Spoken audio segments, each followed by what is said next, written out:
स श्रीरूपं साग्रजातं सहगण रघुनाथान्वितं तं सजीवं साद्वैतं सावधूतं परिजनसहितं कृष्णचैतन्यदेवं श्रीराधाकृष्णपादान् सहगणललिता श्रीविशाखान्वितांश्च।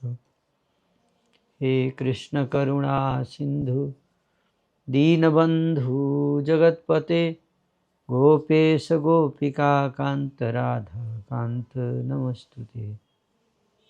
तप्त कांचन गौरांगी राधे वृंदावनेश्वरी वृषभानुसुते देवी प्रणमामि हरिप्रिये। वाञ्छाकल्पतरुभ्यश्च कृपा सिन्धुभ्य एव च पतितानां पावनेभ्यो वैष्णवेभ्यो नमो नमः। जय श्री कृष्ण चैतन्य प्रभु नित्यानंद श्री अद्वैत गदाधर शिवासादि गौर भक्तवृंद।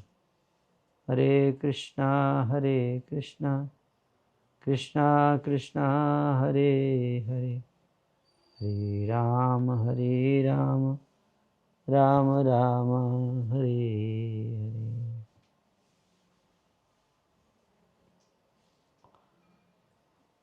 श्री रूप सनातन का राज कार्य ग्रहण। तो श्रील रूप सनातन गोस्वामी जी के जीवन के ऊपर चर्चा चल रही है। श्री चैतन्य महाप्रभु जी के परम प्रिय श्रील सनातन गोस्वामी जी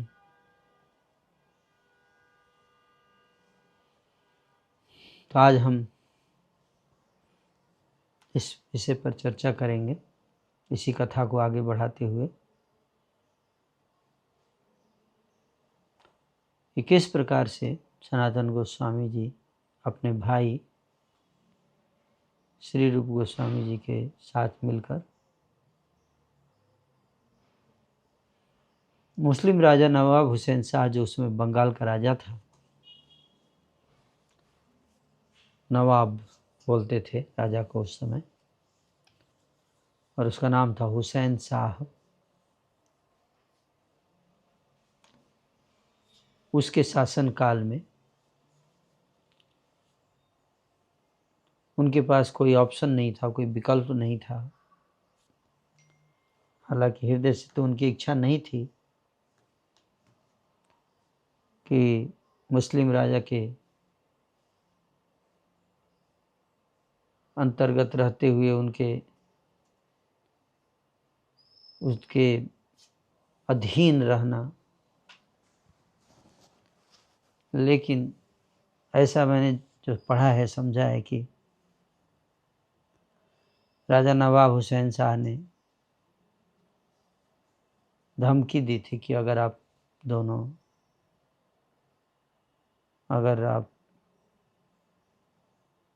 मेरे अनुसार, मेरे कहे अनुसार अगर आप लोग मंत्री का पद नहीं संभालते हैं तो हम कारागार में तो डालेंगे ही, लेकिन जितने ब्राह्मण हैं इस क्षेत्र में उन सबको हम लोग वध कर देंगे, प्रताड़ित करेंगे। आप इसी से अंदाजा लगा सकते हैं कि आज जो परिस्थिति बांग्लादेश में है, लगभग ऐसी परिस्थिति उस समय थी, क्योंकि रूप और सनातन जो हैं वो बांग्लादेश में ही रहते थे। इनका जन्म उस समय बांग्लादेश नहीं था, उसमें इसको बंगाल कहते थे, बंगाल का क्षेत्र था। ये भारत का हिस्सा हुआ करता था। और आप लोग जानते हैं कि भारत जब आज़ाद हुआ 1947 में, तो भारत में जो सिंध प्रांत था, जो पहले भारत का हिस्सा हुआ करता था, उसको काट कर पाकिस्तान बनाया गया, देश का विभाजन हुआ। और पाकिस्तान बना। धर्म के आधार पर देश का विभाजन हुआ और लाखों की संख्या में हिंदू मारे गए। ऐसे आंकड़े बताते हैं कि लगभग 25 लाख हिंदू जो है वो मारे गए थे उस जब विभाजन हुआ भारत और पाकिस्तान का। बताते हैं कि मुसलमान लोग जो है वो ट्रेन में लाहौर और जो बाकी जितने पंजाब है वहाँ से पूरी ट्रेन भर भर के हिंदुओं को मारकर भेजते थे। और उसके बाद जिधर मुस्लिम बहुल लोग रहते थे उनको इस्लामिक देश बनाया गया। तो पाकिस्तान और पूर्वी पाकिस्तान और पश्चिमी पाकिस्तान बना। पश्चिमी पाकिस्तान जो आज पाकिस्तान है और पूर्वी पाकिस्तान जो आज बांग्लादेश है वो आज उसको पूर्वी पाकिस्तान बोलते थे 1947 में। तो दोनों तरफ से पाकिस्तान था, एक तो कलकत्ता के तरफ इधर और एक पाकिस्तान उधर। तो पाकिस्तान तो फिर 1971 में फिर दोबारा जो है भारत का युद्ध हुआ पाकिस्तान से। उसमें पाकिस्तान की आर्मी जो है वो बांग्लादेश जो पूरी पाकिस्तान है, पूरी पाकिस्तान उस पर पश्चिमी पाकिस्तान की आर्मी ने अटैक किया। वहाँ भी लाखों 20-25 लाख लोग तो मरे ही हिंदू उसमें भी। और वो भी उसका विभत्स जो आंकड़े बताऊंगा तो आप लोग डर जाएंगे, इसलिए मैं डराना नहीं चाहता। लेकिन उसमें भी काफ़ी लोग मरे थे। और जब भी इस तरह का विध्वंस होता है तो सबसे ज़्यादा कष्ट जो है वो महिलाओं को उठाना पड़ता है। तो फिर उस समय भारत की सरकार ने आक्रमण किया पाकिस्तान पर और पाकिस्तान को तोड़ के एक राज्य अलग देश बनाया बांग्लादेश। और बांग्लादेश जो है पहले वहाँ पे हिंदू ज़्यादा थे, लगभग 25% थे जब बना था। उस समय आज़ाद भी हुआ, उस समय 25% हिंदू थे। लेकिन अभी जो है वहाँ पर 5-6% हिंदू हैं, 20% वहाँ ख़त्म हो चुके हैं। और अब बांग्लादेश ऑलमोस्ट जो बचे हुए हिंदू वो भी ख़त्म होने वाले हैं। मैं ये सब इसलिए बता रहा हूँ कि हमें पता होना चाहिए इतिहास, है ना, उसे शिक्षा लेनी चाहिए हमको।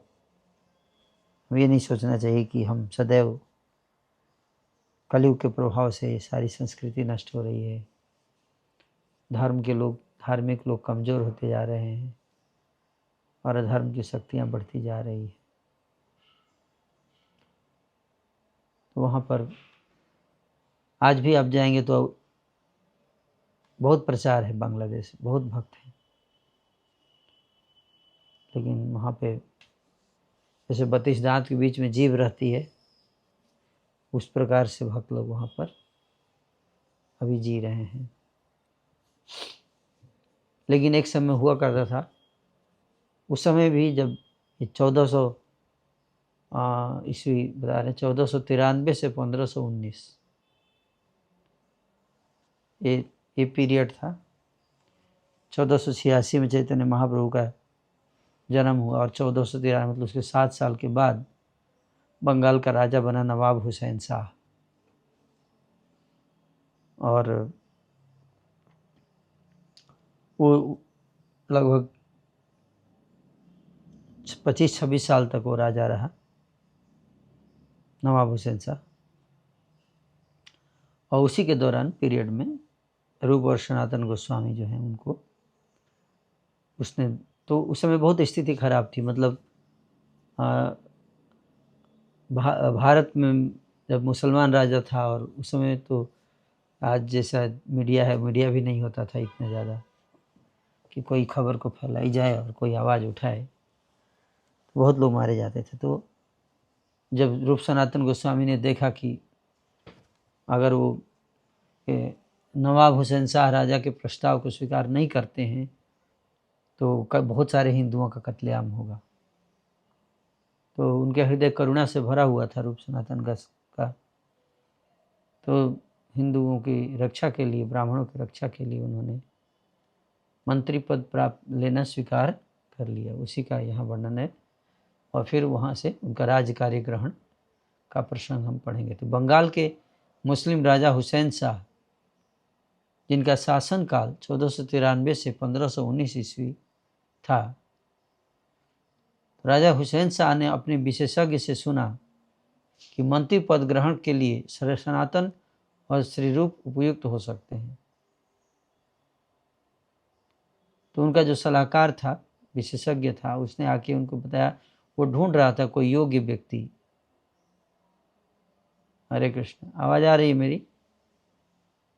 राजा नवाब हुसैन शाह ढूंढ रहे थे कि कोई योग्य व्यक्ति मिले जो हमारे राज्य को संभाल सके, मंत्री का कार्य जिम्मेदारी संभाल सके, और उनको कोई योग्य व्यक्ति मिल नहीं रहा था। तो वो उनका जो विशेषज्ञ था, सलाहकार, उसको उन्होंने जिम्मेदारी सौंपी और उसने बताया कि 2 ऐसे लोग हैं जो बहुत विद्वान हैं और राजनीति में और योजना बनाने में, कूटनीति में, हर तरह से बड़े दक्ष हैं। और वो 2 लोग हैं, उस समय इनका नाम था संतोष और अमर।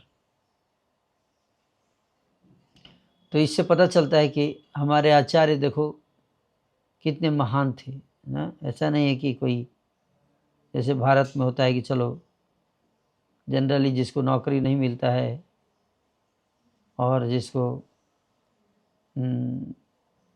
घर में कोई विपत्ति आ जाती है या संसार जब त्याग देता है तो लोग साधु बन जाते हैं, है ना, कि चलो वैसे भी खाने पीने का व्यवस्था नहीं है, साधु बन जाएंगे तो आराम से खा पाएंगे। ऐसा ये धारणा है ना। लेकिन योग्य लोग जो है वो धर्म के लिए त्याग नहीं करते थे, संत नहीं बनते हैं, है ना। इसलिए कई बार लोग मेरे से भी पूछते हैं कि आपने IIT का सीट बर्बाद कर दिया, है ना, कहते हैं। तो मैं पूछा कैसे? बोले आप IIT में पढ़ाई करके और देखो आप साधु बन गए, तो आप पहले ही बन जाते बिना पढ़ाई किए, तो एक सीट बर्बाद नहीं होता ना, उसमें कोई और IIT से पढ़ता। मतलब लोगों का मानना है कि अगर बहुत पढ़े लिखे हैं आप, बहुत योग्य हैं, तो आपको साधु संत नहीं बनना चाहिए, हैं। ये धारणा है ना, जो कि जिसके कारण हमारा सनातन धर्म जो है कमज़ोर हो गया। जबकि सच्चाई ये है कि सबसे बुद्धिमान लोग होते हैं, प्रबुद्ध लोग, उनको धर्म के कार्य को आगे बढ़ाने के लिए आगे आना चाहिए। और हम देखते हैं श्री सनातन गोस्वामी और रूप गोस्वामी, ये दोनों कितने विद्वान थे कि राजा ने पूरे राज्य में इनको ढूंढा और ना, कहते हैं कि सिलेक्शन हुआ इनका कि, और जबकि वो नहीं चाहते थे मंत्री पे, उन्होंने रिजेक्ट कर दिया ऑफर लेटर। आजकल मंत्री बनने के लिए मारामारी हो जाती है कि नहीं, और कि कौन वित्त मंत्री बनेगा, कौन प्रधानमंत्री बनेगा। लेकिन सोचिए कि कितना भक्ति भाव था इन दोनों प्रभुओं में कि इन्होंने इतना बड़ा पद मिल रहा था, उसको रिजेक्ट कर दिया, है ना।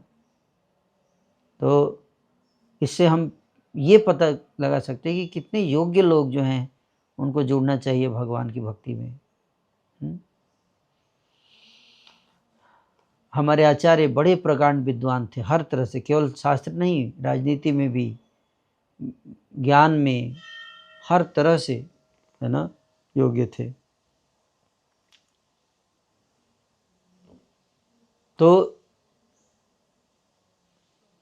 जब राजा ने सुना कि ये दो लोग श्री सनातन और श्री रूप, उस समय इनका नाम श्री सनातन और श्री रूप नहीं था, ये भी मैं आपको बता दूं। उस समय इन दोनों भाइयों का नाम था अमर और संतोष। तो अमर नाम था सनातन गोस्वामी का और संतोष नाम था रूप गोस्वामी का, है ना। और इनके एक और भाई थे, तीसरे भाई थे, उनका नाम था अनुपम। और अनुपम के जो बेटे थे उनका नाम था जीव गोस्वामी। तो श्री रूप और सनातन बाद में चैतन्य महाप्रभु जी ने इनका नाम दिया। तो अभी यहाँ पे श्री सनातन और श्री रूप ही बोलेंगे।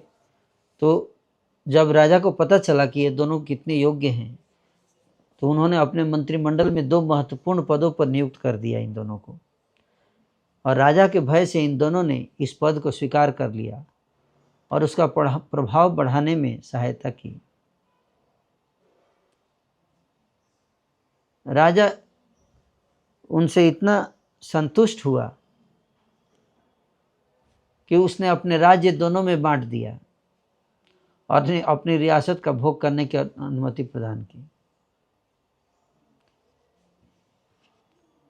और जब उन्होंने देखिए कि पहले जिम्मेदारी ले नहीं रहे थे, लेकिन जब उन्होंने जिम्मेदारी लिया तो उस जिम्मेदारी को इतने अच्छे तरीके से उन्होंने निभाया। ये नहीं कि है ना फांकी मार रहे हैं चालू राम की तरह, है ना, कि जिम्मेदारी ले लिया और पीछे से काम नहीं कर रहे हैं। ऐसा नहीं है, इससे शिक्षा लेना चाहिए। जो हमारे गृहस्थ जीवन में जितने भक्त हैं उनको सीखना चाहिए कि अगर आप ऑफिस में जॉब कर रहे हैं, बिजनेस कर रहे हैं, या कहीं पे भी, या कोई भी रोजगार आप कर रहे हो, चाहे ऑफिस जा रहे हो, जब आपने जिम्मेदारी ली है तो उस जिम्मेदारी को बिल्कुल ईमानदारी से निभाना चाहिए, अच्छे से निभाना चाहिए। ये नहीं सोचना चाहिए कि ये माया है ना। कृष्ण भक्त आलसी नहीं होता है ना, लेजी और क्रेजी नहीं होता है। तो अगर हम भौतिक जिम्मेदारियों को भी अगर निभा रहे हैं, ऑफिस में जा रहे हैं, तो हमें अगर 10 घंटे हमें जॉब करना है तो पूरा मन लगा कर करना चाहिए उसको, है ना। भक्ति के नाम पे आलस नहीं करना चाहिए, भक्ति के नाम पर लापरवाही नहीं करना चाहिए कि मैं भक्ति कर रहा हूँ इसलिए मेरे को नौकरी नहीं करूँगा, छोड़ दूँगा, है ना, या मेहनत नहीं करूँगा काम धंधा में। नहीं, ऐसा नहीं सोचना चाहिए, है ना। तो रूप गोस्वामी और सनातन गोस्वामी को जब जिम्मेदारी लिया उन्होंने, तो इतनी तत्परता से, इतनी दक्षता से उन्होंने जिम्मेदारी निभाया कि राजा बहुत खुश हो गया उनके परफॉर्मेंस से। और उसने अपने राज्य को उनको हैंड ओवर कर दिया कि आधा राज्य तुम देखो, आधा राज्य तुम देखो, और मैं जाऊंगा चढ़ाई करूंगा उड़ीसा पर और नए नए साम्राज्य जीतूंगा और अपनी साम्राज्य का विस्तार करूंगा और तुम लोग उसको संभालोगे पीछे से, है ना। और सारी फैसिलिटी इनको दी। आज भी अगर आप राम के लिए जाएंगे, बांग्लादेश में है राम के लिए, है ना, गंगा जी के तट पर, तो वहाँ पर उनका बहुत बड़ा आलीशान घर था जो आज भी है ना। और बहुत बड़ा बंगला, राजमहल जैसा बनाया था उन्होंने, है ना। उसी में कुंड भी बनाया था, बहुत बड़ा तालाब बना हुआ है। और उसमें सरोवर था, उसका नाम राधा कुंड और श्याम कुंड दे रखा था। और है ना, वहाँ पे कदम और तमाल के वृक्ष लगाए, वृंदावन जैसा माहौल वहाँ बना दिया रूप और सनातन ने। और वहीं पर रहकर भक्ति भी करते थे और राजा नवाब हुसैन शाह की सेवा भी करते थे। तो इस तरह से राजा का प्रभाव बहुत बढ़ गया, है ना। इनके सलाहकार ये जो सलाह देते थे उसके अनुसार राजा कार्य करता था और फिर राजा का जो प्रभाव और बढ़ गया उस, है ना। श्री रूप और श्री सनातन अपनी धन संपत्ति लेकर बंगाल के एक गांव रामकेली में रहने चले गए। यह भक्ति रत्नाकर में नरहरि चक्रवर्ती के इस विवरण से स्पष्ट है। सनातन रूप महामंत्री सर्वासते, सुनिले न राजा शिष्ट लोकेर मुखेते। गौड़ेर राजा यवन अनेक अधिकार, सनातन रूपे आनी दिल राज्य भार। मलेच्छ भय विषय करिल अंगीकार, ए दुई प्रभावे राजा बुद्धि हैल तार। गौड़े राम केली ग्रामे करिले नबास, ऐश्वर्य रसीमायति अद्भुत विलास। भक्ति रत्नाकर के प्रथम चरण के 581 से 583 और 585 नंबर जो प्यार है उसमें श्री नरहरि चक्रवर्ती ठाकुर जी लिखते हैं कि राजा ने अपनी सभा विशेषज्ञों से सुना कि सनातन तथा रूप मंत्री पद के लिए अत्यंत योग्य व्यक्ति हैं। उस समय गौड़ देश का राजा शक्तिशाली था, परंतु वह गैर हिंदू था। उसने अपने राज्य में सनातन तथा रूप को 2 प्रतिष्ठित पदों पर नियुक्त कर दिया। राजा के भय से उन्होंने वह पद स्वीकार कर लिया और उसके राज्य के विस्तार में सहायता करने लगे। वे गौड़ में रामकेली नामक गांव में अपनी संपदा तथा निधि के साथ रहने लगे। मुस्लिम शासक राजा ने श्री रूप सनातन को कहा था कि यदि आप दोनों मेरे द्वारा प्रदत्त पद को स्वीकार नहीं करोगे तब मैं मंदिरों को नष्ट करूंगा और वैष्णवों को सर्वाधिक कष्ट प्रदान करूंगा। कई लेखकों ने इस संबंध में एक किंवदंती का वर्णन किया है जिस प्रकार है ना। बहुत अच्छा ये लीला है जो हम सबको जानना चाहिए, है ना, कि कैसे उन्होंने सेलेक्ट किया, इनको दोनों को क्यों सेलेक्ट किया, क्या ऐसा इन्होंने कार्य किया जिससे कि राजा इनसे इतना प्रभावित हो गया कि इनके पीछे पड़ गया कि तुमको मंत्री बनाऊंगा ही। ऐसा क्या हुआ, घटना हुआ था, उस घटना का वर्णन यहाँ पे कर रहे हैं, है ना।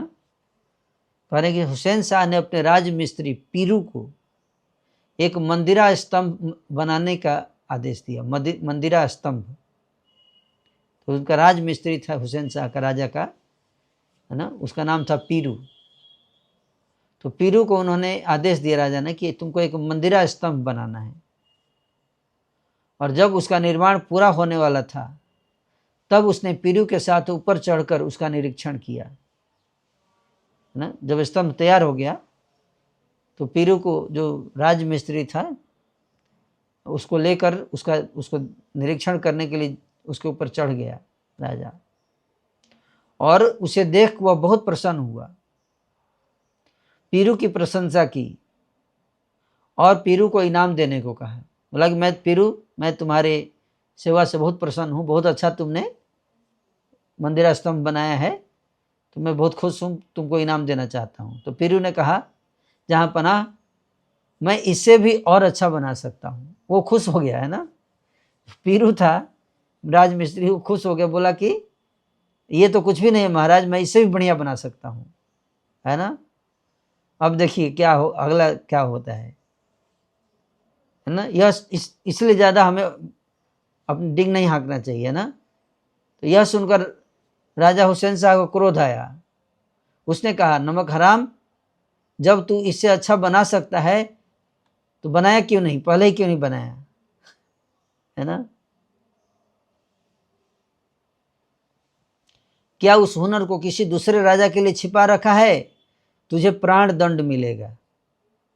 सनकी राजा देखिए बोल रहा है, अभी बोल रहा था इनाम मिलेगा, जैसे उसने कहा कि मैं इससे भी अच्छा बना सकता हूँ तो उसको बहुत गुस्सा है, बोला अब तुमको प्राण दंड मिलेगा, है। तत्काल उसे मंदिर के ऊपर से धक्का देने का अपने सिपाही को आदेश दिया, है ना। तो राजा ने सिपाही को आदेश दिया कि पीरू को मंदिर के स्तंभ से ऊपर से नीचे धक्का देके गिरा दिया जाए, मार दिया जाए, है? पर वह पहले उसे इनाम देने को कह चुका था, इसलिए मरने के पहले उससे इनाम भी मांगने को कहा। लेकिन उसने राजा ने वचन दिया था कि पहले इनाम देने को वचन दिया, फिर बोला इसको मारा जाएगा।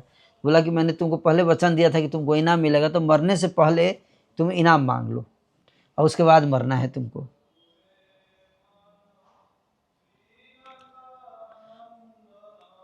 पीरू ने कहा मुझे जब मरना ही है तो और इनाम लेकर क्या करूंगा, इस मंदिरा का नाम मेरे नाम पर पीरूसा मंदिरा रख दिया जाए। उसने कहा इसका नाम रख दिया पीरूसा मंदिर मेरे नाम पे। हुसैन शाह ने उसे मंदिरा के ऊपर से गिराकर मरवा दिया, पर मंदिर का नाम रख दिया पीरूसा मंदिरा।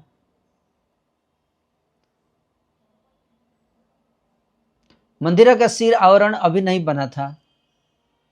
तो एक दिन हुसैन शाह हिंगा नामक एक सेवक के साथ लेकर उसे देखने गया। सिरावरण को अधूरा देख वह बहुत दुखी हुआ। हिंगा से कहा, हिंगा तू मोरग्राम जा। उसी समय उसका मुर्शिद आ गया। उसकी अभ्यर्थना कर उसके साथ वार्तालाप में लग जाने के कारण वह यह न बता सका कि किस कार्य के लिए जाना है। तो मुर्शिद जो आया तो हिंगा को लेके बोला कि मोरग्राम, है ना, तुम हिंगा बोला कि तुम मोरग्राम चला जा, है ना। और उसे मुर्शिद आ गया, और मुर्शिद जब पहुंचा वहां पे, मुर्शिद मतलब उसका सिपाही या कोई, है ना, मंत्री होगा, तो वो आ गया और उसके साथ वो बातचीत में लग गया राजा। और उसने हिंगा को बोल दिया कि तुम मोरग्राम जाओ, है ना। और क्यों जाना है मोरग्राम ये नहीं बताया राजा ने, है ना। क्यों जाना है ये नहीं बताया, है ना। हिंगा भी कुपित गौड़पति से पूछने का साहस न कर सका कि वह मोरगांव किस लिए जाए। अब वो उससे बात कर रहा था। अब वो सोच रहा है हिंगा कि अगर मैं पूछूंगा कि महाराज किस लिए जाना है मोरग्राम, तो कहीं गुस्सा होकर मेरे को भी मरवा न दे, ना। तो उसने बिना पूछे बोला कि पूछने से कहीं डर ये गुस्सा हो जाएगा और मेरे को दंड न दे, मृत्यु दंड न दे दे। इसलिए वह मोरगांव चला गया बिना पूछे कि क्यों जाना है। वहां व्यग्र मन से इधर उधर फिरता रहा। सनातन गोस्वामी को जब उसकी दयनीय अवस्था का पता चला तो उन्होंने उसे कुछ सुदक्ष मिस्त्रियों को साथ लेकर गौड़ जाने की सलाह दी। वह उन्हें लेकर गौड़ चला गया। हुसैन शाह मिस्त्रियों को देखकर प्रसन्न हुआ। तो मोरग्राम में जब वो गया, कौन, हिंगा जब मोरग्राम में गया तो वहां पे सनातन गोस्वामी मिले। तो वहां पे वो बड़ा दुखी घूम रहा था क्योंकि कोई जिम्मेदारी दिया नहीं उसको। तो सनातन गोस्वामी को दया आ गई, उन्होंने उसको, है ना, उपाय बताया, सलाह दिया कि क्या करना चाहिए तुमको इस स्थिति में। तो उन्होंने बताया कि तुम कुछ मिस्त्री को लेकर और गौड़ देश चले जाओ। और वहां वो गौड़ देश चला गया। हुसैन शाह मिस्त्रियों को देखकर प्रसन्न हुआ। उसे आश्चर्य हुआ कि हिंगा ने बिना बताए इसका अभिप्राय कैसे जान लिया। तो मिस्त्री को जब लेके गया वहां, तो राजा नवाब हुसैन शाह जो, उसको बहुत आश्चर्य हुआ कि मैंने तो इसको बताया नहीं था कि मिस्त्री को लेके आना है, लेकिन ये मुझे बिना बताए कैसे समझ गया, है ना। तो वो बहुत खुश हुआ कि बिना बताए ये मेरे मन के अभिप्राय समझ गया, मनोभिष्टम है। नवाब हुसैन शाह मनोभिष्टम, जैसे हम बोलते हैं ना श्री चैतन्य मनोभिष्टम, कि बिना बताए रूप गोस्वामी चैतन्य महाप्रभु के मन की बात समझ गए हैं। तो उसे आश्चर्य हुआ कि हिंगा ने बिना बताए उसका अभिप्राय कैसे जान लिया। इस संबंध में उसे सनातन की कुशाग्र बुद्धि का पता चला, है ना। तब उसने पूछा हिंगा से कि अरे तुमको कैसे पता चला। तब हिंगा ने बताया कि सनातन गोस्वामी ने मेरे को आइडिया दिया, मेरा आइडिया नहीं है। उन्होंने बोला है कि तुम मिस्त्री लेके जाओ, और मैं उनके आदेश पालन किया। हाँ, तो बोला इतना तेज बुद्धि का आदमी कौन है जो इतने दूर से बिना बताए मेरे मन की बात जान लिया, है ना। समझ गया कि जरूर सनातन नाम का एक कोई व्यक्ति है जो बड़ी कुशाग्र बुद्धि का व्यक्ति है। वह पहले भी अपने मुर्शिद के रूप सनातन दोनों भाइयों की प्रशंसा सुन चुका था। उसने तुरंत उन्हें पालकी में बिठाकर आदर सहित ले आने का अपने कोतवाल केशव छत्री को आदेश दिया। बोला पालकी में बिठाकर दोनों को लाया जाए मेरे दरबार में, ना, आदर के साथ।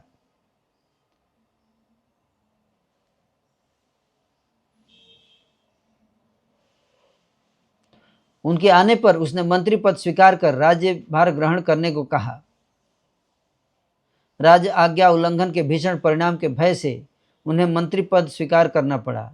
इस किंवदंती में कितना तथ्य नहीं कहा जा सकता, पर इतना निश्चित है कि सनातन गोस्वामी को उनके असाधारण बुद्धिमत्ता के कारण ही मंत्री पद पर नियुक्त किया गया। ये मंदिरा स्तंभ है, आज भी आपको मिलेगा देखने को। आप देख रहे हैं ना, ये आज भी इसी को बनाने के लिए राजा नवाब हुसैन शाह ने पीरू को बोला था। फोटो में देख सकते हैं, है ना। और आज भी है ये बांग्लादेश में।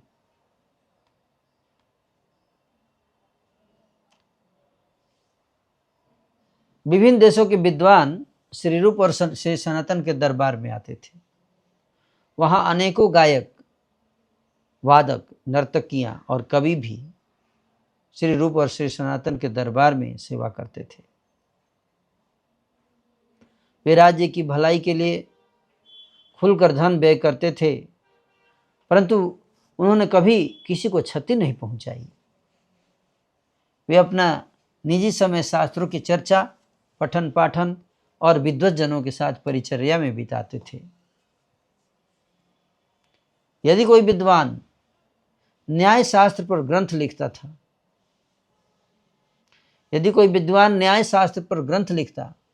वह उसे तब तक पूर्ण नहीं मान सकता था जब तक उसके कार्य को श्री रूप और श्री सनातन अनुमोदित न कर दे। देश के सभी विद्वान दोनों भाइयों रूप और सनातन की शैक्षणिक योग्यता की भूरी भूरी प्रशंसा करते थे। जैसे जैसे उनकी ख्याति बढ़ी, कर्नाटक और अन्य देशों के ब्राह्मण उनके दरबार में आने लगे। श्री रूप और श्री सनातन ने अपने राज्य के ब्राह्मणों के लिए गंगा जी के निकट आवास की व्यवस्था कर दी। भट्ट श्रेणी के ब्राह्मण जो भट्ट बाटी गांव में रहते थे, वे विभिन्न शास्त्रों के विद्वान थे। रामकेली के ब्राह्मणों ने श्री रूप और श्री सनातन की बहुत सी महत्वपूर्ण जिम्मेदारियां पूर्ण करने में सहायता की। श्री रूप और श्री सनातन बड़ी निष्ठापूर्वक और दीनतापूर्वक वैष्णव जनों की सेवा करते थे। नवद्वीप से आने वाले ब्राह्मण उनके लिए अति आदरणीय थे। ऐसे हमको शिक्षा मिलती है क्या कि कितने बड़े पद पर हैं, लेकिन उनकी रुचि है ब्राह्मणों और वैष्णवों की सेवा करने में। चैतन्य महाप्रभु जी ने क्या कहा? गोपी भर्तुर पद कमलयो दास दास अनुदास। चैतन्य महाप्रभु जी की हम लीला में पढ़ते हैं कि जब चैतन्य महाप्रभु जी गया जा रहे थे, तो रास्ते में जब जा रहे थे, अपने अकेले नहीं थे, उनके साथ उनके छात्र भी थे, स्टूडेंट, निमाई पंडित, जो कि अपने स्टूडेंट को शिक्षा देते थे, तो वो भी उनके साथ जा रहे थे। तो जब वो बिहार में पहुँचे तो वहाँ पर अचानक उनके हेडेक हो गया। चैतन्य महाप्रभु को दर्द, सिर में दर्द बढ़ने लगा, बुखार आ गया, बहुत पीड़ा होने लगी दर्द से। महाप्रभु बेचैन हो गए। उनके शिष्यों ने बहुत प्रयास किया उनके सिर दर्द ठीक करने का, दवाई, नाना प्रकार की दवाई ला कर दिया, लेकिन चैतन्य महाप्रभु के ऊपर उसका कोई असर नहीं हो रहा था दवाई का। तो शिष्यों ने कहा कि हे निमाई पंडित, हमने हर प्रकार का उपाय कर लिया, आपका सिर दर्द ठीक नहीं हो रहा है, अब आप ही बताओ कि हम आपके लिए क्या कर सकते हैं। चैतन्य महाप्रभु ने कहा कि अगर तुम इस गांव के किसी ब्राह्मण के चरणों की धूल लाकर और मेरे मस्तक पर उसको रखोगे, मेरे मस्तक को मसाज करोगे धूल से, तो मेरा हेडेक दूर हो जाएगा। और यही हुआ। शिष्य लोग जो है वो ब्राह्मणों के चरणों की धूली लेकर आते हैं और भगवान श्री चैतन्य महाप्रभु के सिर पे रखते हैं। महाप्रभु का हेडेक खत्म हो जाता है, महाप्रभु खुश हो जाते हैं, बुखार भी चला जाता है। इस लीला से महाप्रभु शिक्षा देना चाहते हैं कि हमें ब्राह्मणों और वैष्णवों का कितना सम्मान करना चाहिए, उनसे ईर्ष्या नहीं करनी चाहिए, है ना। हम देखते हैं कि अगर संसार में किसी को अधिक सम्मान मिलता है तो बाकी लोग उससे ईर्ष्या करने लगते हैं। किसी का सुख देखा नहीं जाता है लोगों से, है ना। ब्राह्मण और वैष्णव योग्यता के कारण उनको सम्मान दिया जाता है ना। उनसे ईर्ष्या नहीं करनी चाहिए। आचार्य माम बीजानियात ना व मन्नेत परिचित। आचार्य को मेरा स्वरूप समझो, उनकी अवमानना नहीं करनी चाहिए। तो उसी तरह से श्रील रूप सनातन गोस्वामी जो है वो भी अपने को दास दास अनुदास मानकर हमेशा ब्राह्मणों की, वैष्णवों की, भक्तों की सेवा में लगे रहते थे। और जो भी भक्त आते थे, ब्राह्मण आते थे वहाँ आराम के लिए, या उस गांव में भी जो रहते थे उनके लिए रहने का, प्रसाद का व्यवस्था करते थे। तो ये हालांकि पद पे थे, उनके पास सामर्थ्य था, शक्ति दिया था भगवान ने, तो उस शक्ति से वो, सामर्थ्य से वो ब्राह्मणों और वैष्णवों की सेवा करते थे। उसका मिसयूज नहीं करते थे, शक्ति का दुरुपयोग नहीं करते थे। इसलिए अच्छा तो यही रहेगा कि संसार के हर पद पर शुद्ध भक्त बैठे तो संसार कितना अच्छा हो जाएगा। प्रधानमंत्री, राष्ट्रपति, मुख्यमंत्री, सांसद, मिनिस्टर, आईएएस ऑफिसर, जज, सब भक्त अगर बन जाए तो कितना बढ़िया हो जाएगा संसार, है कि नहीं। सब लोग शुद्ध भक्त बन जाए, शुद्ध भक्त लोग इस पोस्ट पे जाएं तो आज भ्रष्टाचार जो बढ़ रहा है, इतना क्राइम बढ़ रहा है देश में, ये सब ठीक हो जाएगा। क्योंकि जब कोई महान शुद्ध भक्त कोई मंत्री पद पर जाता है तो क्या होगा, फिर वो उसका सदुपयोग करता है, धन का, शक्ति का सदुपयोग करके जन कल्याण की सेवा के लिए कार्य करता है।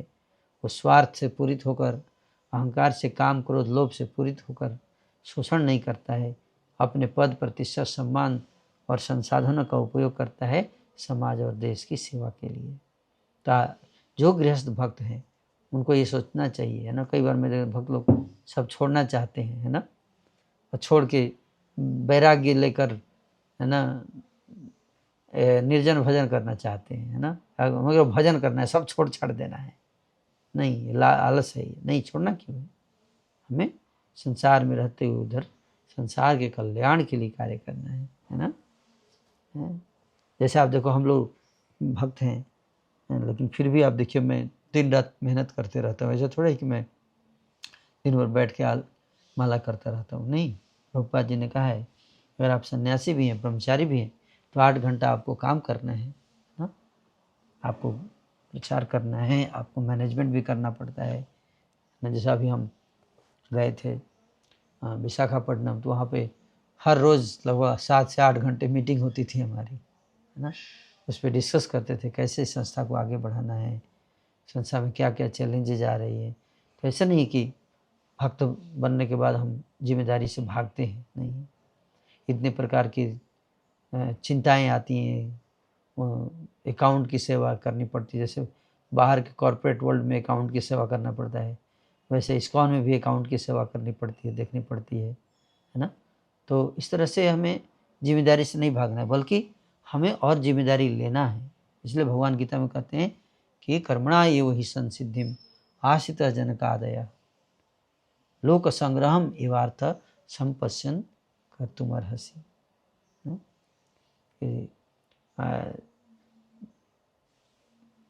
जनक राजा थे, राजा जनक की तरह। राजा जनक क्या थे, पूरी तरह से बहुत उच्च कोटि की अवस्था को प्राप्त कर चुके थे भक्ति में, और उन संसार से उनको कोई लेना देना नहीं था। फिर भी वो जिम्मेदारी उठा रहे, राजा बने हुए थे। राजा बनकर क्या करते थे, लोक संग्रहम, लोक कल्याण के लिए कार्य करते थे। क्योंकि अगर राजा उच्च कोटि का भक्त होगा, है ना, तो क्या होगा, वो जनता को भगवान की भक्ति में लगाएगा, वो जनता को सही मार्गदर्शन प्रदान करेगा। इसीलिए संसार के जितने बड़े बड़े पोस्ट हैं लीडरशिप के रोल में, बड़े बड़े अधिकारी हैं, ऑफिसर्स हैं, हर जगह भक्तों को बैठना चाहिए, है ना, ताकि वो जाकर संसार को, धर्म की स्थापना कर सकें, ना कि सब छोड़ के भाग जाना चाहिए। इसलिए अर्जुन जो है भगवद गीता में सब छोड़कर भागना चाहते थे, लेकिन चैतन्य महाप्रभु उनको ये नहीं कि सब छोड़ के भाग जाओ। उन्होंने बोला कि आप जिम्मेदारी निभाइए। लेकिन जिम्मेदारी कैसे निभाना है? जब भक्त जिम्मेदारी लेता है तो वो अच्छे से निभाता है, वो शोषण नहीं करता है। पद प्रतिष्ठा, जो पावर, जो शक्ति मिलता है पद पर बैठने से, उसका दुरुपयोग नहीं करता है। जो दिन दुखी होते हैं, गरीब होते हैं, जनता जो होती है, उसको सेवा करता है, वो उनको भक्ति में लगाता है, उनके कल्याण के लिए कार्य करता है। और यही हम देखते हैं कि रूप सनातन गोस्वामी जब मंत्री पद पे थे तो उन्होंने अपने सामर्थ्य शक्ति का सदुपयोग किया वैष्णव ब्राह्मणों की सेवा के लिए, है ना। तो ये चीज़ हमें सीखने को मिलती है यहाँ से। और बड़े पद पर होते हुए भी निष्ठापूर्वक और दीनतापूर्वक वैष्णव जनों की सेवा करते थे। कई बार हम लोग को थोड़ा सा बड़ा पोस्ट मिल जाता है, थोड़ा सा हम पढ़ लिखे बड़े हो जाते हैं, या थोड़ा सा बड़ा पोस्ट मिल जाए, बड़ी कंपनी में काम करने लगे या कुछ, तो हमको अहंकार आ जाता है कि नहीं। फिर हम सोचते हम दूसरों की सेवा करेंगे। लेकिन हम रूप सनातन गोस्वामी सीख सकते हैं कि इतने बड़े पद प्रतिष्ठा को प्राप्त करने के बाद भी वो इतने विनम्र थे और वैष्णवों की सेवा में लगे रहते थे। तो अब हम लोग अगला जो चर्चा करेंगे श्री रूप और सनातन की उपाधि, है ना। श्री अनुपम जीव गोस्वामी के पिता, तो तीसरे भाई थे श्री अनुपम, जैसे हमने बताया आपको जो कि जीव गोस्वामी के पिताजी हैं, तथा श्री सनातन गोस्वामी और श्री रूप गोस्वामी के छोटे भाई थे। तो 3 भाई हो गए। ये तीनों भाई मुसलमान सरकार में काम कर रहे थे, अतः उन्हें मलिक की उपाधि दी गई थी। सॉरी, मलिक की उपाधि दी जाती थी, है ना। तो श्रीला सनातन गोस्वामी का पैतृक नाम अमर है और श्री रूप गोस्वामी का के पिता द्वारा दिया गया नाम संतोष, जो मैंने आपको बताया, है ना। याद रखने के लिए, अमर किसका? संतोष का। सनातन गोस्वामी का नाम अमर और रूप गोस्वामी का संतोष, और तीसरे भाई थे अनुपम। श्रीमान महाप्रभु द्वारा दिया गया नाम श्री सनातन और श्री रूप है। गौड़ेश्वर हुसैन शाह का दिया गया नाम साकर मलिक।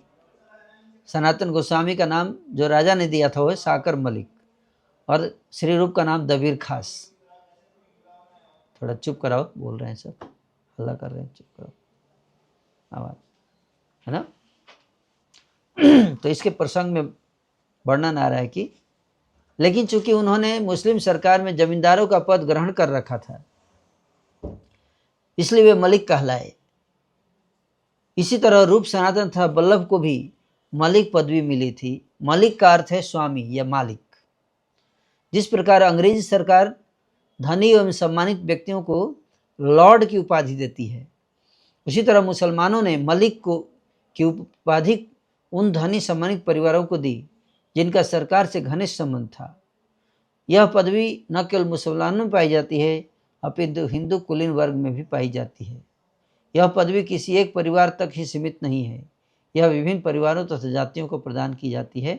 इसे पाने की योग्यताएं धन तथा मान सम्मान। तो जिसके पास भी जो भी उच्च पद पर होता था मुसलमान राजा के राज्य में, तो उसको मलिक की उपाधि दी जाती थी। इसलिए सनातन गोस्वामी का नाम पड़ा क्या? साकर मलिक। स से साकर मलिक। रूप गोस्वामी का नाम दिया था, नवाब हुसैन साहब ने नाम दिया था दबीर खास। तो नाम सुनने से आपको लगेगा कि मुसलमान है ना। तो एक तरह से, है ना, उसका कहते हैं कि जिस है ना, उसका टाइम था उस समय, तो जैसे चाहता था वैसे करता था वो। वैदिक पद्धति के अनुसार यदि किसी की भेंट किसी मुसलमान से हो जाए तो उसे तुरंत प्रायश्चित के लिए कुछ अनुष्ठान करने चाहिए, है ना। तो वैदिक पद्धति बताती है कि अगर आपकी भेंट, आप मुसलमान के भेंट हो गई, उससे दर्शन और बातचीत कर लिए, तो आप अपवित्र हो गए। अब आपको अपनी शुद्धि करने के लिए वैदिक अनुष्ठान में बैठना ही पड़ेगा, है ना। और इतने ज़्यादा लोग मुसलमान कैसे बन गए, इसका एक कारण ये भी बताते हैं कि उस समय का नियम था कि अगर कोई मुसलमान अपने घर का पानी किसी हिंदू पे फेंक देता था तो उस दिन से वो मुसलमान बन जाता था। कैसे? हिंदू समाज जो है उसको बहिष्कृत कर देता था, बहिष्कार कर देता था हिंदू समाज से, कि चूंकि इसके ऊपर मुसलमान के घर का पानी गिर गया है, इसलिए ये आज से मुसलमान हो गया। तो हिंदू समाज ही जिम्मेदार था। हिंदू समाज के बीच में जो रूढ़िवादिता थी, फैनेटिसिज्म जिसको कहते हैं, उसके कारण बहुत सारे हिंदू जो हैं वो मुसलमान बने और वापस हिंदू धर्म में नहीं आ पाए, उनका घर वापसी नहीं हुआ पाया। और वही हिंदू जो मुसलमान में कन्वर्ट हो गए और बाद में उनको आने का मौका नहीं दिया गया, वो इतने ज़्यादा उससे दुखी हो गए कि वो कट्टर मुसलमान बन गए, यहाँ तक कि वो मुसलमानों को भी फेल कर दिए, है ना। और वो इतने कट्टर मुसलमान बन गए कि आज देखिए वही सनातन धर्म के सबसे ज़्यादा दुश्मन हैं। इसीलिए हमें सावधान रहना चाहिए, है ना। धर्म में रूढ़िवादिता नहीं आनी चाहिए, धर्म में दया होना चाहिए, धर्म में संवेदनशीलता होनी चाहिए, है ना, इनसेंसिटिविटी नहीं, है ना। तो वही बता रहे हैं कि सनातन गोस्वामी जो थे, उस समय का स्थिति ऐसा था कि प्रायश्चित करने के अनुसार करना चाहिए। तो सनातन गोस्वामी तो सदा ही मुसलमान राजाओं के साथ साथ रहे। वे वैदिक आदेशों की अधिक परवाह न करते हुए मुसलमान बादशाहों के घर मिलने जाते रहते थे और इस तरह अपने आप को मुसलमान में परिवर्तित हुए मान चुके थे। तो वो मान चुके थे कि अब मैं मुसलमान ही हो चुका हूँ, क्योंकि वो मुसलमान राजा के साथ उठते थे बैठते थे, तो एक तरह से उनके अनुसार चलना पड़ता था। तो एक तरह से मुसलमान हो ही चुके थे, कन्वर्ट हो चुके थे एक तरह से कहा जाए तो। लेकिन बाहर से वो मुसलमान कन्वर्ट हुए थे, अंदर से नहीं। सनातन गोस्वामी अपने असाधारण व्यक्तित्व, विलक्षणता और कर्मठता के कारण हुसैन के शाह के दक्षिण हस्त बन गए, कहते हैं ना, राइट हैंड। राज्य के शासन और प्रतिरक्षा आदि का कोई भी महत्वपूर्ण कार्य हुसैन शाह सनातन गोस्वामी के परामर्श के बिना न करते। उनके अनुज रूप और बल्लभ भी उनके प्रभाव से उच्च राजपद पर नियुक्त कर दिए गए। सनातन को उपाधि दी गई साकर मलिक और रूप को दबीर खास। मलिक अरबी के मलिक शब्द से उत्पन्न हुआ है, जिसका अर्थ है राजा। साकर अरबी के सागर शब्द से उत्पन्न हुआ है, जिसका अर्थ है छोटा या ऊप। सकार मलिक का अर्थ है छोटा राजा, अर्थात प्रधानमंत्री, जिसका राजा के बाद स्थान है। तो एक तरह से देखा जाए तो साकर मलिक सनातन गोस्वामी का नाम था, मतलब ये राजा हुसैन शाह के प्रधानमंत्री थे, मतलब सेकंड पोजीशन पे राजा थे, है ना, जैसे उप प्रधानमंत्री होता है वैसे। साकर मलिक शब्द के अर्थ के विश्लेषण के बारे में राज व्यवहार कोश में कहते हैं कि शुकुर का अर्थ है वह जो सभी मामलों में कुशल है। शुकुर शब्द का अपभ्रंश है साकर, साकर। और मलिक शब्द महलिक शब्द का अपभ्रंश है, इसका अर्थ है बुद्धिमान व्यक्ति। श्री चैतन्य चरितामृत में कहा गया है कि श्री सनातन गोस्वामी बुद्धि और ज्ञान में वृद्ध या उत्कृष्ट थे। हुसैन शाह ने उन्हें साकर मलिक की उपाधि दी क्योंकि श्री सनातन गोस्वामी सभी मामलों में निपुण थे और ज्ञान में उत्कृष्ट थे।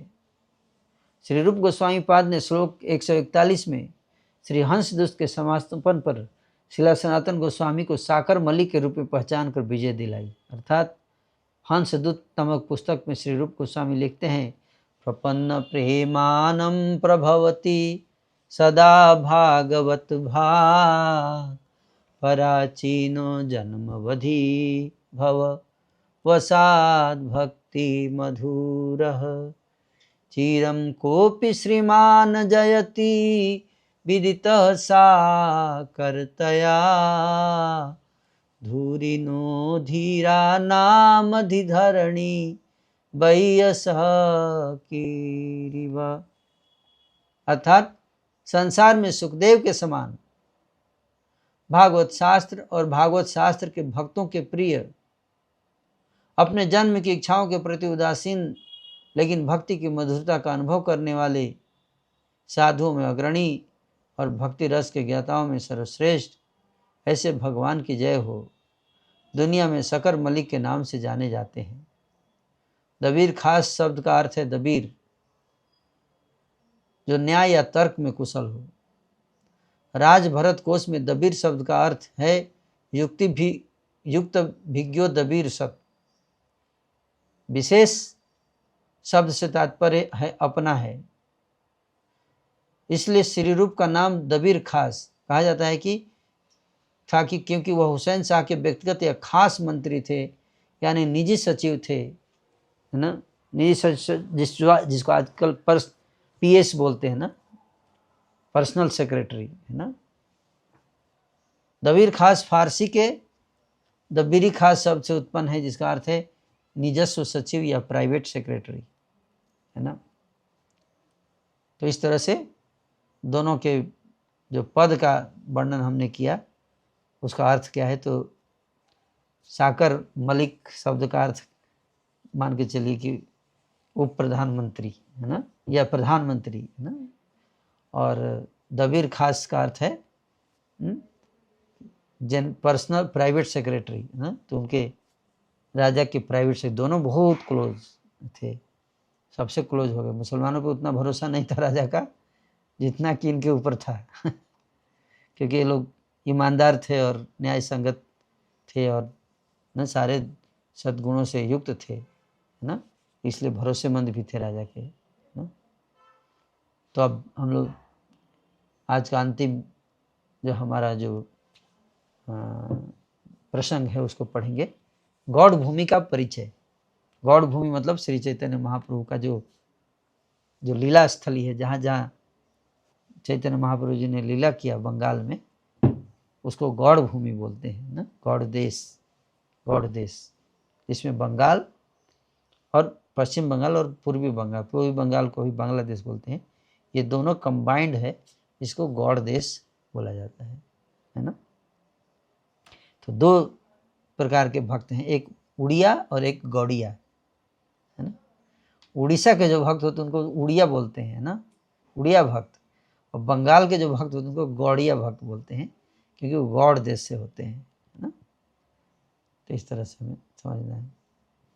पुरातत्वविदों में गौड़ शब्द को लेकर कई चर्चाएं हैं। गौड़ शब्द का अर्थ क्या है? कूर्म आदि पुराण में श्रावस्ती नगर का नाम गौड़ देश बताया गया है। पाणी तथा बरामीर का गौड़पुर, सेन वंशीय राजाओं द्वारा गौड़ नगर में अपनी राजधानी स्थापित आदि को देखकर ऐसा प्रतीत होता है कि प्राचीन काल में बांग्लादेश अथवा आर्यावर्त के लोगों को गौड़ीय शब्द से पुकारा जाता था। तो ये गौड़ नगर आप देख सकते हैं दृश्य में, है ना। गौड़ नगर है, कहाँ है? बांग्लादेश में है। उसका खंडहर है ना, यहाँ पे आप देख सकते हैं, फोटो खींच के लगाया गया है यहाँ पर। आज भी बांग्लादेश में ये जगह है गौड़ नगर नाम से। तो मतलब मान के चलिए कि बांग्लादेश और पश्चिम बंगाल ये दोनों ही गौड़ देश हैं। हमारे आचार्यों की ज़्यादातर लीलाएं कहाँ हुई? बांग्लादेश में हुई। नरोत्तम दास ठाकुर का जन्म खेतुड़ी में हुआ, जो बांग्लादेश में है। श्री हरिदास ठाकुर का जन्म बुढ़न नामक गांव में हुआ, जेसोर डिस्ट्रिक्ट, जो कि बांग्लादेश में है। पुंडरीक विद्यानिधि का जन्म चट्टग्राम में हुआ, जो कि बांग्लादेश में है। श्रीवास पंडित का जन्म जो है वो कुमारहट में हुआ, जो कि बांग्लादेश में है। रूप सनातन जो है रामकेली में रहे। चैतन्य महाप्रभु जी के पिताजी जो हैं वो कुमारहट से हैं, वो भी बांग्लादेश में। जगन्नाथ मिश्र, श्रीवास पंडित बांग्लादेश में जन्म हुआ। ऐसे बहुत सारे भक्तों का जन्म बांग्लादेश में हुआ और बाद में वो सब मायापुर नदीप में शिफ्ट हुए थे। वासुदेव दत्त का जन्म बांग्लादेश में हुआ। तो और भी बहुत सारे हैं। आज भी हम जाते हैं तो बांग्लादेश में वो कल्चर आपको देखने को मिला, गौड़ देश कल्चर। तो प्राचीन काल में बांग्लादेश अथवा आर्यावर्त के लोगों को गौड़ीय शब्द से पुकारा जाता था। अब आज देखिए वही, जहाँ बांग्लादेश जिसको आर्यावर्त कहा गया है वो गौड़ देश, वो आज क्या हो गया? मुस्लिम देश, मेजॉरिटी देश हो गया। और बहुत जल्द जो है वो पूरा इस्लामिक कंट्री होने के कगार पर है। क्यों ऐसा? क्यों ऐसा? इसीलिए क्योंकि हम लोग स्वार्थी हो गए। हिंदू सनातन धर्म जो है उसमें सनातन धर्म के लोग स्वार्थी हो गए, है ना। स्वार्थ और जब कहते हैं ना कि जहाँ पे good time bad time produces tough people, tough time produces नहीं, good people, bad people brings tough time produces tough people, and tough people produces good time, and then good time produces bad people, lazy people. ऐसा एक cycle है। तो जब बहुत ऐश्वर्य धन संपदा आती है ना, जहाँ पे भी आप देखेंगे, जहाँ पे बहुत धन संपत्ति ऐश्वर्य संपदा है ना, आराम, ये सब का जीवन आता है, इजी गोइंग लाइफ हो जाता है, तो वहाँ पे स्थिरता आ जाती है, आलस आता है और भोग और विलास की इच्छाएं आती हैं। तो वो व्यक्ति बाहर से एंजॉय करता है तो अंदर से वो कमज़ोर हो जाता है, वीक हार्टेडनेस आती है, आसक्ति आती है, संसारिक आसक्ति, भोग विलास में लिप्त जब हो जाता है इंसान, तो व्यवसायत्मिका बुद्धि विकसित नहीं हो सकती, उसकी कमज़ोर हो जाता है। ये वीकनेस है ये हमारा। तो भारत इतना धनी देश हुआ, इसलिए धन जहाँ भी आएगा वो कई प्रकार की समस्याएं आएंगी, और वही हो गया आपस में युद्ध, लड़ाई झगड़ा और स्वार्थ, और ना, तो उसके कारण जो है कलयुग के प्रभाव के कारण हमारे ब्राह्मण करप्ट हो गए, है ना। ब्राह्मणों ने वैदिक शास्त्रों की शिक्षाओं को डाइल्यूट कर दिया, जिस कारण क्षत्रियों की ट्रेनिंग कमज़ोर हो गई, और जब क्षत्रियों की ट्रेनिंग कमज़ोर हो गई तो वैश्य जो है वो कमज़ोर हो गए, और शूद्र फिर धर्म का पालन नहीं करना बंद कर दिए। पूरा वर्णाश्रम से धर्म जो है कमज़ोर जब हो गया, क्षत्रिय कमज़ोर हो गए, ब्राह्मण कमज़ोर हो गए, तो फिर विधर्मियों की शक्ति बढ़ने लगी और उन्होंने सनातन संस्कृति को दूषित कर दिया।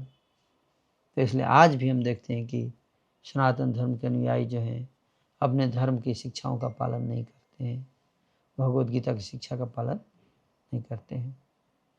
तो इसके कारण सनातन धर्म सिमटते सिमटते अब भारत में भी बहुत कम बच गया है। अगर देखा जाए धीरे धीरे भारत के ही 9 राज्यों में, आपको जानकर आश्चर्य होगा, बांग्लादेश पाकिस्तान तो भारत ही था, वो तो निकल ही गया टूट के ना। बर्मा था, वो ब्रह्म देश था, वो भी भारत का पार्ट था, वो भी अलग देश बन गया ना। लेकिन भारत के 9 राज्यों में भी हिंदू अब अल्पसंख्यक हो चुके हैं, है ना। और आने वाले समय में अगला जब भी जनगणना होगा तो आपको और आश्चर्य होगा, आने वाले कई राज्यों में सनातन धर्म के अनुयायियों की संख्या बहुत कम हो जाएगी, है ना। तो इससे पता चलता है कि यहाँ बता रहे हैं कि महाप्रभु श्री गौरांग के समय से ही केवल उनके अनुयायियों को ही गौड़ीय शब्द विशेष रूप से बोला जाता था। श्री चैतन्य चरितामृत, यही 3 ठाकुर ने गौड़िया के करिया छिन आत्मसात, यह वाक्य इसका प्रमाण है कि चैतन्य महाप्रभु जी जो हैं उनके अनुयायियों को क्या बोला जाता है, गौड़ीय बोला जाता है। प्रसंग के अनुसार गौड़ नगर के पूर्व इतिहास का थोड़ा परिचय दिया गया है। सेन राजवंश के वीर सेन राजा ने गौड़ के केंद्र में राजधानी की स्थापना की थी। तो वीर सेन नाम था राजा का, सेन वंश के राजा थे, है ना। लक्ष्मण सेन, है ना, वीर सेन, ये लोग सेन राजवंश था। ये बंगाल में मुसलमानों से पहले वहाँ पर कौन सा राजवंश था, सेन, है ना, सेन राजवंश। उसके राजा हुआ करते थे लक्ष्मण सेन, वीर सेन। तो यहाँ पे वीर सेन राजा की घटना बता रही है कि सेन राजवंश के राजा थे वीर सेन, उनका नाम था। तो वीर सेन ने गौड़ के केंद्र में राजधानी की स्थापना की, बंगाल के केंद्र में, सेंटर में राजधानी की स्थापना की। राजधानी को सुरक्षित रखने के लिए उसने इसके चारों ओर एक गढ़ बनवाया। गढ़ मतलब किला। वो किला कितना बड़ा था, 24 मील लंबा और 6 मील चौड़ा, जिसके उत्तर में चंडी द्वार और दक्षिण में जहर द्वार नामक द्वार थे। वहां अभी भी चांदीपुर और जहरपुर नामक गांव है। उस भव्य गढ़ के भीतर 4 अन्य गढ़ थे। इनमें लोहागढ़ भूमिगत से लेकर मध्य में सबसे ऊंचे स्थान तक पत्थरों से बनाया गया था। वहीं जमीन के नीचे 10 भुजाओं वाली अष्टधातु दुर्गा की मूर्ति थी, जिसका नाम पाताल चंडी था। यहाँ सेन राजाओं का खजाना और सैनिकों के आवास थे।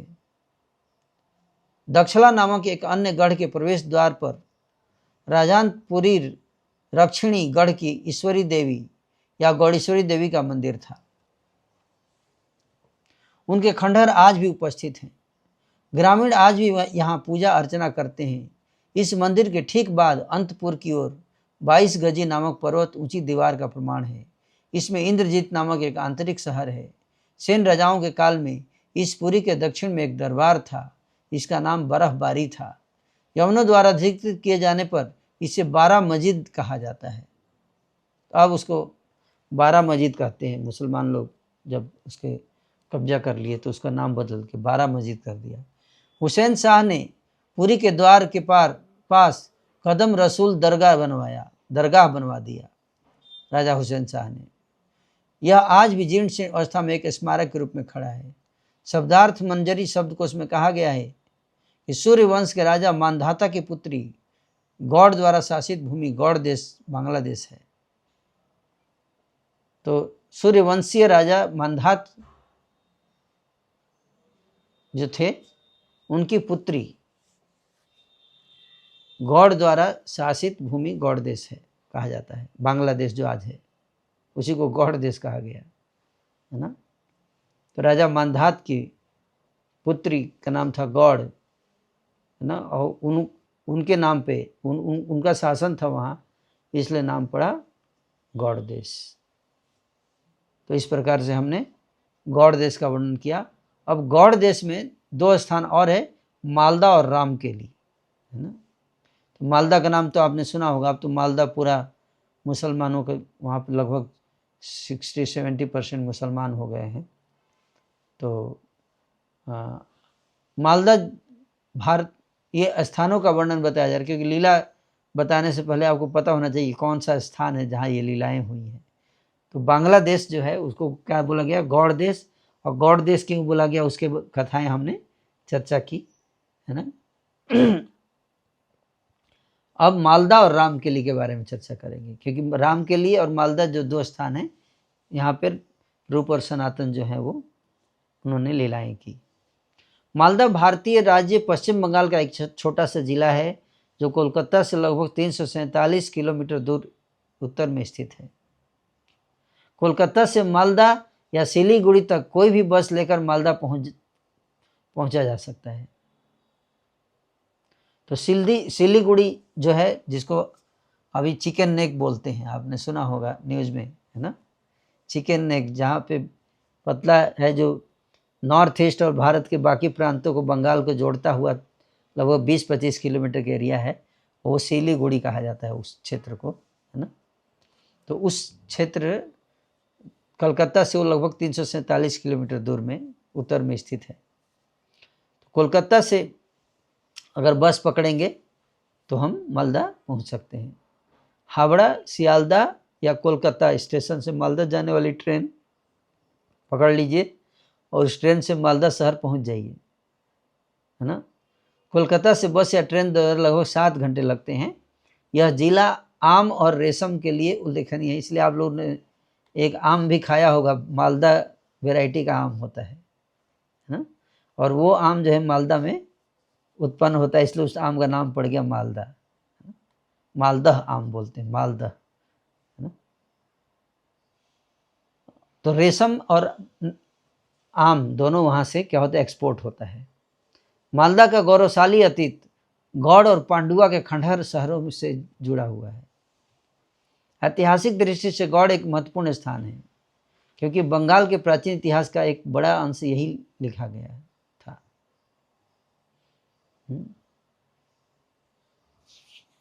तो इतिहास यहाँ पे लिखा गया मालदा में। गौड़ शहर का उल्लेख हिंदू पौराणिक कथाओं में भी किया गया है। इसका इतिहास ईसा मसीह के आगमन से 500 साल पहले दर्ज किया गया है। उस समय गौड़ के पुंड्रवर्धन मौर्य साम्राज्य के अधीन थे। पुरातात्विक खोजों से यह भी पता चलता है कि प्राचीन उत्तर बंगाल उस प्राचीन काल में गुप्त साम्राज्य का एक हिस्सा था। पाल वंश ने 8वीं शताब्दी के मध्य से 11वीं शताब्दी के प्रारंभ तक बंगाल पर शासन किया और क्षेत्र में सक्रिय रूप से बौद्ध धर्म को बढ़ावा दिया। पालों के शासन के बाद सेन वंश का शासन हुआ। तो मौर्य वंश के बाद पाल वंश और पाल वंश के बाद सेन वंश। सेन वंश के तीसरे शासक बलाल सेन ने गौड़ में शासन किया। 1168 ईस्वी में सेन राजवंश ने पूरे बंगाल पर एक छत्र नियंत्रण स्थापित किया। वे 1204 ईस्वी तक बंगाल में शासन करते रहे। बाद में मुगलों और अफगानों ने बंगाल पर आक्रमण किया और उनके शासन को उखाड़ फेंका। 1198 ईस्वी में मुगलों ने मालदा पर कब्जा कर लिया था और बंगाल में उनके शासन के दौरान गौड़ देश उनका मुख्यालय था। अफगानों के सत्ता में आने के उपरांत मुख्यालय पांडुआ में स्थानांतरित हो गया, लेकिन 1453 ईस्वी में पांडुआ वीरान हो गया और गौड़ ने फिर से प्रमुखता हासिल कर ली। 1539 में शेर शाह ने गौड़ पर आक्रमण किया और 1475 में अकबर की सेना ने उस पर हमला किया। दिलचस्प बात यह है कि अकबर द्वारा शहर पर कब्जा करने के बाद घातक प्लेग का प्रकोप हुआ और शहर को पूरी तरह से छोड़ दिया गया और खंडहर में बदल दिया गया। रामकेली मालदा जिले में स्थित है। मालदा सिटी बस स्टैंड से बस द्वारा रामकेली पहुंचा जा सकता है। वहाँ से 12 किलोमीटर है ना। तो मालदा अगर आप जाएंगे तो वहाँ से 12 किलोमीटर पे रामकेली है। यहाँ शिला रूप गोस्वामी और शिला सनातन गोस्वामी, शिला जीव गोस्वामी और क्षत्रिय भक्त श्री केशव छत्री और उनके पुत्र श्री दुर्लभ छत्री के श्रीपीठ है। श्रीपीठ मतलब निवास स्थान। तो आप लोग कभी अगर जाएं बंगाल की यात्रा पे, गौड़ देश की यात्रा पे, तो आप लोग रामकेली जरूर जाना है ना। बहुत दिव्य स्थान है जहाँ पे आज भी रूप सनातन गोस्वामी का महल वहाँ स्थित है। 500 वर्ष पूर्व श्री चैतन्य महाप्रभु के आगमन की स्मृति में हर साल ज्येष्ठ संक्रांति पर एक सप्ताह का मेला आयोजित किया जाता है। इस मेले में भारत के विभिन्न भागों से लाखों लोग भाग लेते हैं। वैष्णव भक्ति संगीत के बंगाली कीर्तन शैली के गायकों के लिए यह एक महान सभा स्थल है। उस समय बांग्लादेश मुगल शासन के अधीन था। सनातन के द्वारा मुकुंद सुल्तान बारबक शाह 1460 ईस्वी से 1470 ईस्वी के शासनकाल में गौड़ राज सरकार में शामिल हुए। तो सनातन गोस्वामी के दादा का नाम था मुकुंद और वो जो है सुल्तान बारबक शाह के शासनकाल में वहाँ पे जो गौड़ देश का राजा था बारबक शाह, उसके राज्य में नौकरी करते थे। बारबक शाह राज्य और भीतरी इलाकों की रक्षा के लिए और सीनिया से कई दास और हिजड़ों को लाए। उन्हें हबसी कहा जाता था। बारबक शाह की मृत्यु के बाद उसका पुत्र यूसुफ की मृत्यु के बाद उसका पुत्र फतेह शाह सुल्तान बना और फतेह शाह के समय में हबसियों ने षड्यंत्र रचकर फतेह शाह की हत्या कर दी और राज्य पर कब्जा कर लिया और 5-6 वर्षों तक शासन किया। अंतिम हबसी सुल्तान का वजीर या मंत्री हुसैन शाह था, जो बाद में गौड़ का राजा बना। फतेह शाह के शासनकाल में जब मुकुंद ने गद्दी छोड़ दी तो उनके स्थान पर सनातन को नियुक्त किया गया।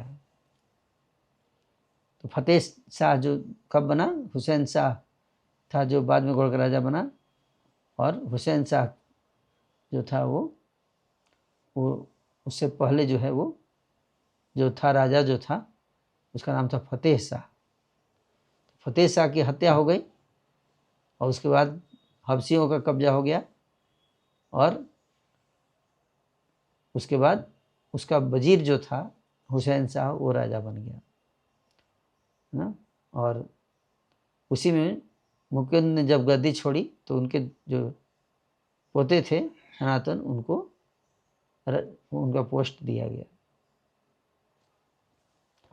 तो अब हम लोग आज यहीं पे विराम देंगे और हमने आज इतिहास की चर्चा की कि कैसे जो है रामकेली का इतिहास क्या था, मालदा का इतिहास क्या था, बांग्लादेश का इतिहास क्या था और इन तीनों का स्थानों के बारे में हमने इतिहास से थोड़ा अध्ययन किया।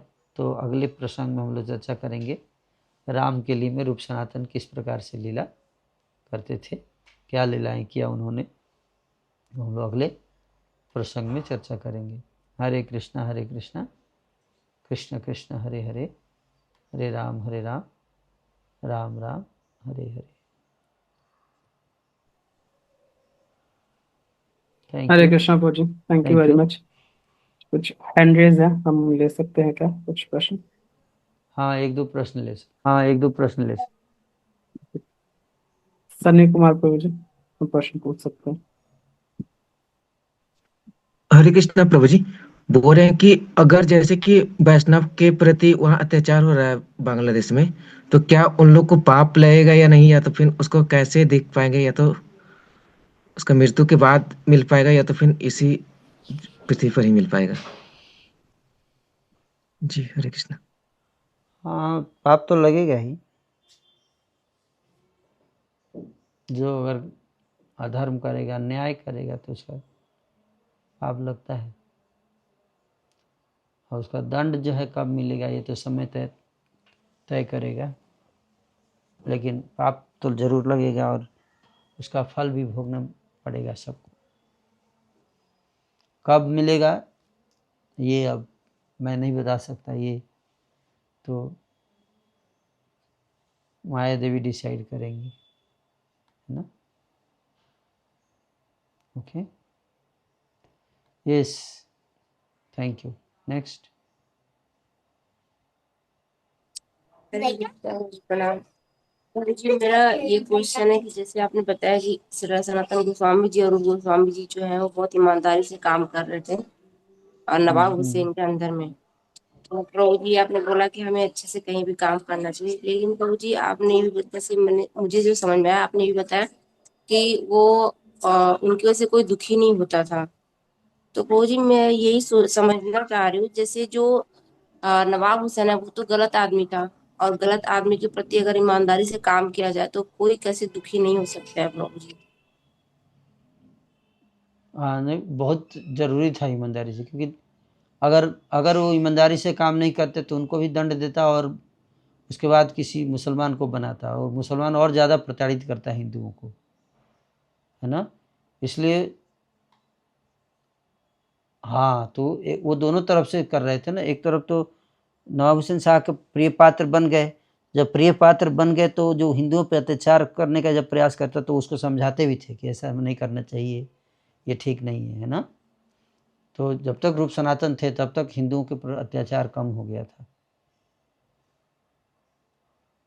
क्योंकि वो इंचार्ज थे वहाँ पे, है ना।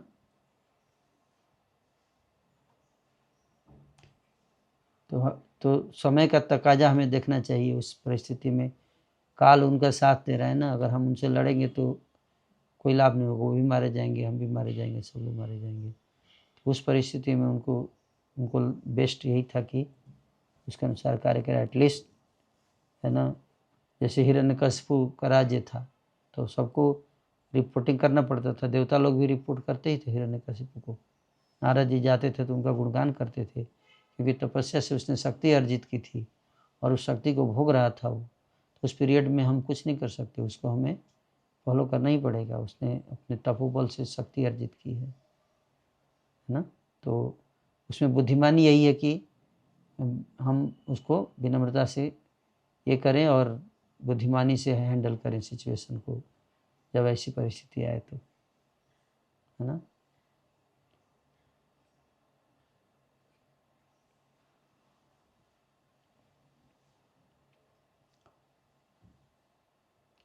Next, I will take 2 more questions, that's all.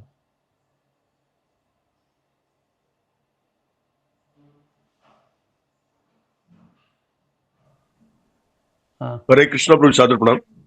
हाँ तो जी मैं ये पूछना चाह रहा था, जैसे ब्राह्मण का पतन हो गया कलयुग में, तो जो जैसे रामानंदी संप्रदाय के लोग बोलते हैं कि, और साउथ इंडिया में पूरा फेमस है कि कृष्ण विष्णु के अवतार है, रामानंदी संप्रदाय वाले भी बोलते हैं और ये कुतर्क है। तो प्रभु जी एक तो ये बात है, दूसरा जो शंकराचार्य कई बार बोलते हैं कि मैं इस्कॉन को श्राप देता हूं, ये है वो है, ये भी उनका कुतर्क है। तो इसको हमें कैसे लेना चाहिए? हमें इसका प्रत्युत्तर देना चाहिए या नहीं देना चाहिए, या हमें इसको ऐसे ही मतलब लेट गो कर देना चाहिए कि हमें क्या मतलब है? क्योंकि अगर हम भी इसको ऐसे एक्सेप्ट करते हैं तो फिर मतलब एक तरह से हम भी नहीं धर्म को स्थापित करने का हम भी प्रयत्न नहीं करना चाह रहे, कभी कभी ऐसा फील होता है। तो उसके लिए क्या किया जाए? नहीं ठीक है। देखिए जैसे हर व्यक्ति को अपना पक्ष रखने का अधिकार है लोकतंत्र में, है कि नहीं? तो हर व्यक्ति अपने तरीके से परम सत्य की व्याख्या करता है। तो रामानंदी संप्रदाय के जो संत लोग हैं, लोग भी अपने तरीके से जो उनके संप्रदाय में सत्य की परम सत्य का स्वरूप बताया गया उसके अनुसार वो बताते हैं। और शंकराचार्य के जो अनुयायी हैं, वो शंकराचार्य जिस प्रकार से उन्होंने तत्व का व्याख्या किया उसको मानते हैं और उसको बताते हैं दूसरों को। और हमारे संप्रदाय में चैतन्य महाप्रभु जी ने जो परम तत्व की सत्य की जो व्याख्या की है उसको जो दिया, हम उसको मानते हैं। तो हम अपना अपना मानना है, उनको अपना मानने देना चाहिए, हम झगड़ा नहीं करना चाहिए, है ना? ठीक है। वो प्रभु जी कई बार श्राप वगैरह भी देते हैं, तो मुझे हंसी इसलिए आती है क्योंकि जब ब्राह्मणों का श्राप का कैपेसिटी खत्म हो चुका है, ऋषि श्रृंग ने श्राप देके खत्म ही कर दिया, तो फिर अब ये सब श्राप देके सब पाखंड करने का मतलब क्या बनता है? पाखंडी भी ज्यादा बढ़ गए ना सन्यासी के रूप में। तो श्राप नहीं, तो श्राप देने का तो मैं नहीं जानता, बट मैं तो ये नहीं कह सकता कि कौन पाखंडी है जब तक मैं किसी के पर्सनल लाइफ को ना जानूं। बट मुझे जो लगता है कि हमें भी किसी की निंदा नहीं करनी चाहिए, कोई संत को किसी की निंदा नहीं करनी चाहिए और किसी के प्रति अपशब्द नहीं बोलना चाहिए किसी को भी, है ना? हम अपने मत को रखें, अपने तत्व जो हमारी व्याख्या है उसको प्रस्तुत करना चाहिए, पर किसी के प्रति अपशब्द नहीं और किसी के अपमान नहीं करना चाहिए। चाहे इस्कॉन हो, बाकी संप्रदाय को, इस्कॉन को भी अपमानित नहीं करना चाहिए और बाकी संप्रदाय के लोग इस्कॉन के प्रति भी दुर्व्यवहार या अपशब्द का प्रयोग नहीं करना चाहिए। तो हमें प्रिंसिपल ऑफ को एग्जिस्टेंस को फॉलो करना चाहिए, है ना? और वैरायटी है संसार में, वैरायटी पहले भी था, आज भी और आगे भी रहेगा, उसको हमें स्वीकार करना चाहिए, मुझे जो लगता है ना? और एक दूसरे के अपशब्द नहीं बोलना। हाँ, हम एक दूसरे से मतभेद रख सकते हैं, लेकिन उसके साथ भी हम एक दूसरे का सम्मान कर सकते हैं, है ना? सम्मान के साथ हम मतभेद रखें, है ना?